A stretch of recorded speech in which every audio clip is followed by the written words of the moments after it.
একদম পিছনের বেঞ্চে বসে একাই ফুঁপিয়ে ফুঁপিয়ে কাঁদছিল বাচ্চাটি। দু চোখ তখন জলে ভেজা। প্রাইমারি স্কুলের শিশু শ্রেণী বলে একটা ক্লাস আছে। বাচ্চাটি ওই শিশু শ্রেণীরই একটি ফুটফুটে। ক্লাসে ঢুকতেই মাস্টারমশাইয়ের চোখ এড়িয়ে গেল না। চোখে চোখ পড়তেই নিজেকে লুকিয়ে রাখার আপ্রাণ চেষ্টা করছে ওই ফুটফুটে। তাড়াতাড়ি করে মুছে নিচ্ছিল চোখ দুটো। মাস্টারমশাই এবার নিজেই এগিয়ে এলেন। জিজ্ঞেস করলেন, কি হয়েছে মা? তুমি কাঁদছো কেন? বাচ্চাটি কিছু বলতে না চাইলে মাস্টারমশাই আবার জিজ্ঞেস করলেন, আমাকে বলো মা, কি হয়েছে তোমার? কেউ মেরেছে? ফুটফুটে তখন ঘাড় নেড়ে বলল, না। তাহলে? জানো স্যার, আমার দাদু খুব গরিব। ফুটফুটের এমন কথার গভীর কোনো অর্থ থাকতেই পারে, এটা ততক্ষণে বুঝে গেছেন মাস্টারমশাই। ফুটফুটেকে কোলে তুলে নিয়ে মাস্টারমশাই এবার জিজ্ঞেস করলেন, দাদু গরিব তো কি হয়েছে? বুকের ভিতর জমানো দুঃখগুলোকে প্রকাশ করার বড় সুযোগ হিসেবে মাস্টারমশাইকেই তখন মনে হলো একমাত্র বিশ্বস্ত অবলম্বন।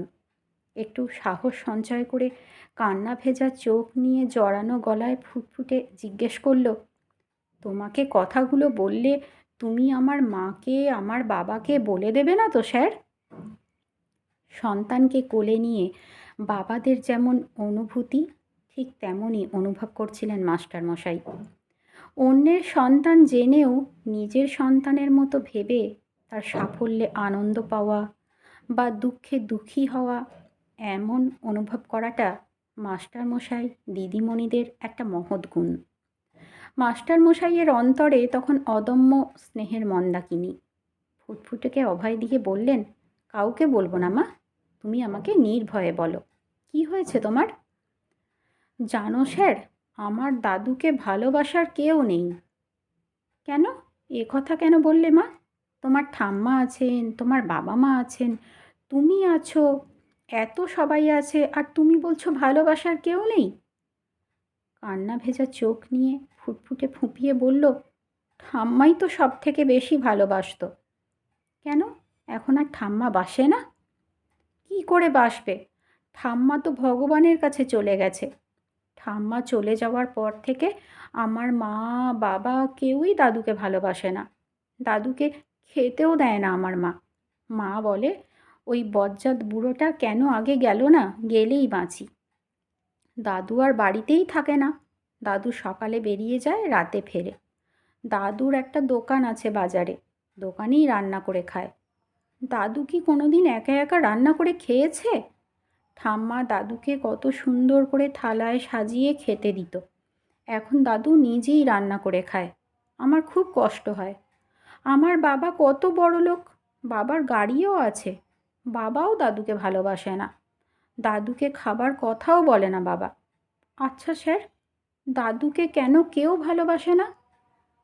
মাস্টারমশাই তখন ফুটফুটেকে আশ্বস্ত করে বলে, কেন, তুমি তো দাদুকে ভালোবাসো। তুমি বাসো তো? অনেক ভালোবাসি। দাদু যখন দোকান থেকে রাতে ঘরে আসে, আমি শুনতে পাই দাদুর ঘরে টিভি চলছে। মাকে লুকিয়ে আমি তখন দাদুর ঘরে গিয়ে দাদুকে আদর করে আসি। কালকেও গিয়েছিলাম দাদুর ঘরে। মা দেখতে পেয়ে খুব মেরেছে আমাকে, বলেছে দাদুর ঘরে আর কোনো দিন যাবি না। এখন দাদুর কথা খুব মনে পড়ছিল, তাই আমি কাঁদছিলাম। ফুটফুটের এমন কথাগুলো শুনে মাস্টারমশাই তখন নিশ্চুপ। সন্তানকে কত কষ্ট করে মানুষ করে, অথচ সেই সন্তান বড় হয়ে বাবা মাকেই আলাদা করে দেয় তার থেকে।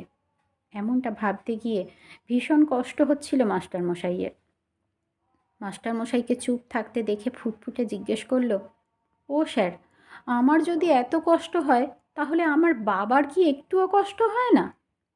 একটা 5 বছরের মেয়ে, সেই কিনা এমন প্রশ্ন করছে, এই বয়সে এতটা ম্যাচিওর। কি উত্তর দেবে মাস্টারমশাই? কতটা গভীরে গেলে সে এমনভাবে ভাবতে পারে? কোনো উত্তর খুঁজে পেলেন না মাস্টারমশাই। মনে মনে বললেন, জানিস মা, কিছু প্রশ্ন ভীষণ কঠিন, তার থেকেও কঠিন সে প্রশ্নের উত্তর দেওয়া। কি উত্তর দিই বলতো মা? মুখ ফুটে আর কিছুই যেন বলতে পারলেন না। মাস্টারমশাইয়ের নীরবতা দেখে ফুটফুটে তখন ভয়ে ভয়ে জিজ্ঞেস করলো, এই কথাগুলো তুমি আমার বাবা মাকে বলে দেবে না তো? মাস্টারমশাইয়ের চোখ দুটো ছলছল করে উঠল। বুকে ঝরিয়ে ধরে শুধু বললেন, না রে মা, কক্ষনো না।